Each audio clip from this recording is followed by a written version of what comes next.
নমস্কাৰ, এই মুহূৰ্তত আহি পৰিছে ৰাতিপুৱাৰ কেইবাটাও গুৰুত্বপূৰ্ণ খবৰ। আজি হৈছে ২৭ জানুৱাৰী।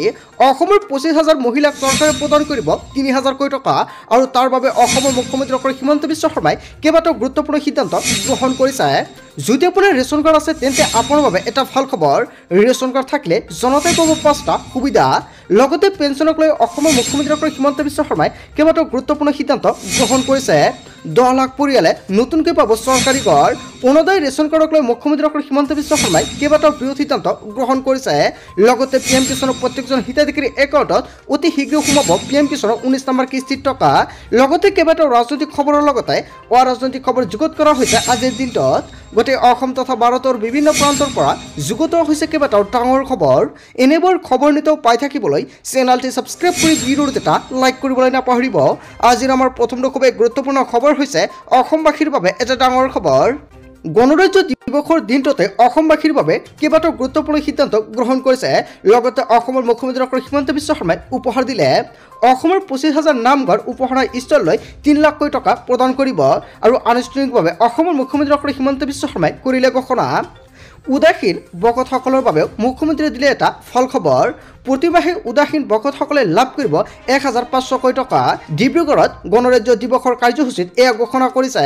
গণৰাজ্য দিৱসৰ দিনা অসমৰ মুখ্যমন্ত্ৰী ডক্টৰ হিমন্ত বিশ্ব শৰ্মাই দিলে এটা ভাল খবৰ। তাৰপিছত অসমবাসী ৰাজক জনাইছে আমাৰ পৰৱৰ্তী খুবেই গুৰুত্বপূৰ্ণ খবৰ। লগতে এটা ডাঙৰ খবৰ, অৰুণোদয় ৰেচন কাৰ্ড চৰকাৰী কৰক লৈ অসমৰ মুখ্যমন্ত্ৰী ডক্টৰ হিমন্ত বিশ্ব শৰ্মাৰ বৃহৎ ঘোষণা। নতুনকৈ ১০ লাখ লোকে লাভ কৰিব চৰকাৰী ঘৰ। নিম্ন মধ্যবিত্তক বাসভৱন অধিকাৰ দিব চৰকাৰে আৰু এই বছৰৰ ভিতৰতে দিয়া হ'ব ৬ লাখ চৰকাৰী ঘৰ। আগন্তুক বৰ্ষত ৪ লাখ ঘৰ দিয়াৰ লক্ষ্য চৰকাৰৰ। ৰেচন কাৰ্ডৰ হিতাধিকাৰীৰ বাবেও মুখ্যমন্ত্ৰী ডক্টৰ হিমন্ত বিশ্ব শৰ্মাৰ বৃহৎ ঘোষণা। এই বছৰৰ পৰাই ৰেচন কাৰ্ডৰ হিতাধিকাৰীয়ে লাভ কৰিব দাইল আৰু চেনি।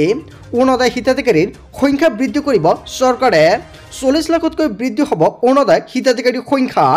গণৰাজ্য দিৱসৰ দিনা অসমৰ মুখ্যমন্ত্ৰী ডক্টৰ হিমন্ত বিশ্ব শৰ্মাই ৰেচন কাৰ্ড অৰুণোদয় আঁচনিক লৈ কেইবাটাও গুৰুত্বপূৰ্ণ সিদ্ধান্ত গ্ৰহণ কৰিছে। তাৰপিছত অসমবাসী ৰাজক জনাইছে আমাৰ পৰৱৰ্তী খুবেই গুৰুত্বপূৰ্ণ খবৰ। লগতে এটা ডাঙৰ খবৰ, ৰাজ্যৰ চৰকাৰী কৰ্মচাৰীলৈ মুখ্যমন্ত্ৰী ডক্টৰ হিমন্ত বিশ্ব শৰ্মাৰ বৃহৎ ঘোষণা। এপ্ৰিলত সামৰণি পৰিব নিউ পেঞ্চন স্কিম আৰু পেঞ্চনক লৈও কেইবাটাও গুৰুত্বপূৰ্ণ সিদ্ধান্ত গ্ৰহণ কৰিছে। NSPৰ সলনি আৰম্ভ কৰা হ'ব ইউনাইটেড পেঞ্চন স্কিম। ২৫ বছৰ কাম কৰা চৰকাৰী কৰ্মচাৰীয়ে লাভ কৰিব দৰমহাৰ ৫০% পেঞ্চন। ইয়াৰ উপৰিও লাভ কৰিব ৫০% DA। ২০০৫ চনৰ পূৰ্বে নিযুক্তি পোৱাৰ কৰ্মচাৰীলৈ এটা বৃহৎ সুবিধা প্ৰদান কৰিছে আৰু ২০০৫ চনৰ পূৰ্বে নিযুক্তি পোৱা চৰকাৰী কৰ্মচাৰীক অনা হ'ব OPSৰ আওতালৈ। গণৰাজ্য দিৱসৰ দিনা অসমৰ মুখ্যমন্ত্ৰী ডক্টৰ হিমন্ত বিশ্ব শৰ্মাই এটা নহয় দুটা নহয় ১০টাকৈ গুৰুত্বপূৰ্ণ সিদ্ধান্ত গ্ৰহণ কৰিছে। তাৰপিছত অসমবাসী ৰাজক জনাইছে আমাৰ পৰৱৰ্তী খুবেই গুৰুত্বপূৰ্ণ খবৰ। লগতে এটা ডাঙৰ খবৰ, নিবনুৱা যুৱক যুৱতীসকলৰ বাবে আহি গ'ল এটা ভাল খবৰ, কিয়নো অসমৰ মুখ্যমন্ত্ৰী ডক্টৰ হিমন্ত বিশ্ব শৰ্মাই আজিৰ দিনটোত কেইবাটাও গুৰুত্বপূৰ্ণ সিদ্ধান্ত গ্ৰহণ কৰিছে। ৭৫,০০০ নিবনুৱাই নতুনকৈ লাভ কৰিব ২ লাখ কোটি টকা। উদ্যোগীকৰণ আৰু আত্মনিৰ্ভৰশীল হ'ব খোজা নিবনুৱালৈ এটা ভাল খবৰ দিলে। ষ্টাৰ্টআপৰ বাবে ৰাজ্যত সৃষ্টি কৰা হ'ব নতুন বিভাগ। ডিব্ৰুগড়ত পতাকা উত্তোলন কৰি অসমৰ মুখ্যমন্ত্ৰী ডক্টৰ হিমন্ত বিশ্ব শৰ্মা চৰকাৰে কেইবাটাও গুৰুত্বপূৰ্ণ সিদ্ধান্ত গ্ৰহণ কৰিছে। নিবনুৱা যুৱক যুৱতীসকলৰ বাবে আহি গ'ল এটা ভাল খবৰ। তাৰপিছত অসমবাসী ৰাজক জনাইছে আমাৰ পৰৱৰ্তী খুবেই গুৰুত্বপূৰ্ণ খবৰ। লগতে এটা ডাঙৰ খবৰ, মহিলাসকলৰ বাবে এটা ভাল খবৰ দিলে, কিয়নো লাখপতি বাইদেউক নিৰ্মাণ কৰা হ'ব মিলিয়নৰ বাইদেউ হিচাপে আৰু ইয়াক লৈ মুখ্যমন্ত্ৰী ডক্টৰ হিমন্ত বিশ্ব শৰ্মাই আজিৰ দিনটোত কেইবাটাও ডাঙৰ সিদ্ধান্ত গ্ৰহণ কৰিছে। ডিব্ৰুগড়ত পতাকা উত্তোলন কৰি মুখ্যমন্ত্ৰী ডক্টৰ হিমন্ত বিশ্ব শৰ্মাৰ ডাঙৰ মন্তব্য। উদ্যমিতা আঁচনিৰ অধীনত মহিলাসকলে লাভ কৰিব ১০,০০০ কোটি টকা আৰু প্ৰথম কিস্তি হিচাপে ১০,০০০ কোটি টকা প্ৰদান কৰিব প্ৰত্যেকগৰাকী মহিলাৰ একাউণ্টত আৰু দ্বিতীয় পৰ্যায়ত ২৫,০০০ কোটি টকা ৰাজসাহায্য হিচাপে প্ৰদান কৰিব আৰু এয়াও সিদ্ধান্ত গ্ৰহণ কৰিছে। কেৱল এয়াই নহয়, তৃতীয় পৰ্যায়ত ১ লাখ কোটি টকা বেংক ঋণ আৰু ৰাজসাহায্য হিচাপে প্ৰদান কৰিব আৰু এয়াও প্ৰতিশ্ৰুতি প্ৰদান কৰিছে। মহিলাসকলৰ বাবে অসমৰ মুখ্যমন্ত্ৰী ডক্টৰ হিমন্ত বিশ্ব শৰ্মাই আজিৰ দিনটোত কেইবাটাও গুৰুত্বপূৰ্ণ সিদ্ধান্ত গ্ৰহণ কৰিছে। ইয়াৰ বিষয়ত জনতাই কি ক'ব? যদি জনতাৰ কিবা মন্তব্য কৰিব লগা থাকে আপোনালোকৰ মন্তব্যটো নিশ্চয় কমেণ্ট বক্সত জনাব। অৰুণোদয় সন্দৰ্ভত ডাঙৰ খবৰ দিলে অসমৰ মুখ্যমন্ত্ৰী ডক্টৰ হিমন্ত বিশ্ব শৰ্মাই। অৰুণোদয় পাবলৈ গাঁওবুঢ়া মৌজাদাৰৰ আয়ৰ প্ৰমাণপত্ৰ নালাগে।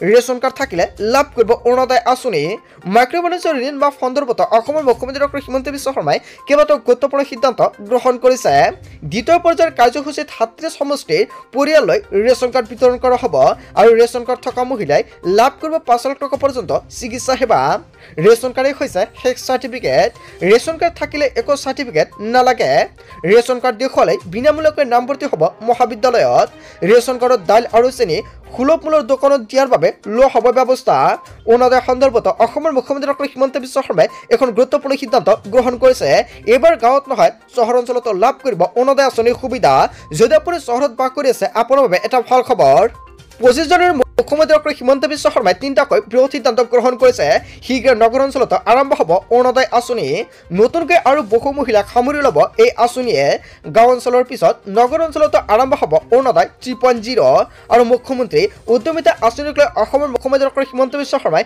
কেইবাটাও বৃহৎ সিদ্ধান্ত গ্ৰহণ কৰিছে ফেব্ৰুৱাৰীতে লাখ লাখ মহিলাৰ একাউণ্টত সোমাব প্ৰথম কিস্তিৰ ১০,০০০ কোটি টকা আৰু প্ৰায় ২৮ৰ পৰা ২৯ লাখ মহিলাই লাভ কৰিব আঁচনিৰ প্ৰাৰম্ভিক সুবিধা আৰু ইতিমধ্যে ৩২ লাখ মহিলাক এই আঁচনিৰ বাবে নিৰ্বাচিত কৰা হৈছে জিলা সমিতিসমূহে বাছনিভুক্ত মহিলাৰ চূড়ান্ত ৰূপ দিব আৰু অতি শীঘ্ৰে মহিলাগোটৰ একাউণ্টত সোমাবলৈ গৈ আছে ১০,০০০ কোটি টকা যদি আপুনি অৰুণোদয় আঁচনিৰ প্ৰপত্ৰটো জমা দিছে যিসকল ব্যক্তি গাঁৱত বাস কৰি আছে সেইসকল ব্যক্তিৰ একাউণ্টত অৰুণোদয় 3.0 টকাটো লাভ কৰিব লগতে বহুতো অৰুণোদয় হিতাধিকাৰী আঁচনিৰ পৰা নামটো কৰ্তন কৰা হৈছে আৰু বহু হিতাধিকাৰীয়ে অৰুণোদয় আঁচনিৰ টকা এই মাহৰ 10 তাৰিখত নাপাব ফেব্ৰুৱাৰী মাহৰ 10 তাৰিখত কোন হিতাধিকাৰী একাউণ্টত ১০,০০০ কোটি টকা নাপাব যদি আপুনি জানিব বিচাৰিছে তেনে ক্ষেত্ৰত নিশ্চয় কমেণ্ট কৰিব নেক্সট ভিডিঅ'ত সম্পূৰ্ণকৈ আন এটা ভিডিঅ' বনাই জনাই দিম তাৰ পিছত অসমবাসী ৰাজুক জনসমৰ পৰৱৰ্তী খুব গুৰুত্বপূৰ্ণ খবৰ লগতে এটা ডাঙৰ খবৰ অপেক্ষাৰ অন্ত পৰিল গণৰাজ্য দিৱসৰ প্ৰাকখনত অসমৰ মুখ্যমন্ত্ৰী ডক্টৰ হিমন্ত বিশ্ব শৰ্মাই কেইবাটাও গুৰুত্বপূৰ্ণ সিদ্ধান্ত গ্ৰহণ কৰিছে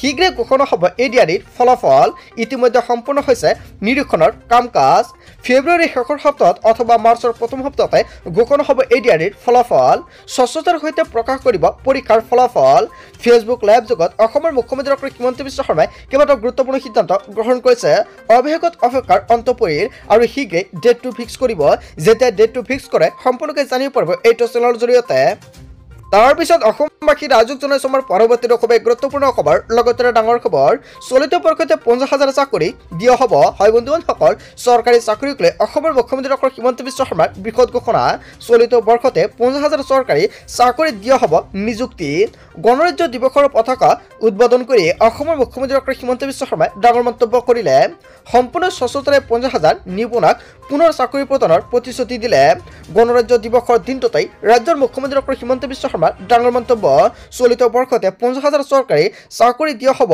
নিযুক্তি তাৰ পিছত অসমবাসী ৰাজুক জনসমৰ পৰৱৰ্তী খুব গুৰুত্বপূৰ্ণ খবৰ লগতে এটা ডাঙৰ খবৰ পকা মিস্ত্ৰী কাঠ মিস্ত্ৰী ৰং মিস্ত্ৰীৰ লগতে যোগালীসকলৰ বাবে আহি গ'ল এটা ভাল খবৰ কিয়নো নিৰ্মাণ ক্ষেত্ৰৰ সৈতে জড়িত শ্ৰমিকক চৰকাৰে প্ৰদান কৰিব ধনৰাশি ধন প্ৰদানৰ বাবে মুকলি হ'ল নিৰ্মাণ সখী পৰ্টেল আৰু শ্ৰমিকসকলে আবেদন কৰিব লাগিব পৰ্টেলত আৰু যদি ই শ্ৰম কাৰ্ডটো আছে তেনে ক্ষেত্ৰত এই সুবিধা আপুনি ল'ব পাৰিব কি প্ৰক্ৰিয়া কৰিব পাৰিব আপুনি আবেদনৰ বাবে কি নথিপত্ৰৰ প্ৰয়োজন হ'ব শ্ৰমিকসকলে aboc.www.assam.gov.in পৰ্টেলত নিজৰ নাম পঞ্জীয়ন কৰিব লাগিব আৰ্থিক সাহায্যৰ আবেদনৰ বাবে প্ৰতিগৰাকী শ্ৰমিকক লাগিব ই শ্ৰম কাৰ্ড আদায় আৰু ই শ্ৰম সংযুক্ত কৰণৰ পিছতে কৰিব পাৰিব আৰ্থিক সাহায্য বিচাৰি আবেদন অধিক জানিবৰ বাবে যোগাযোগ কৰিব পাৰিব শ্ৰম বিষয়ৰ কাৰ্যালয় অথবা পিএফচিত যদি আপুনি আবেদন কৰিছে তেনে ক্ষেত্ৰত আপোনাৰ বাবে এটা ভাল খবৰ যদি আপুনি এতিয়ালৈকে আবেদন কৰা নাই কেনেকুৱাকৈ আবেদন কৰিব কি নথিপত্ৰ লাগিব যদি আপোনাৰ ভিডিঅ' লাগে নিশ্চয় কমেণ্ট কৰি জনাব নেক্সট ভিডিঅ'ত সম্পূৰ্ণকৈ জনাই দিম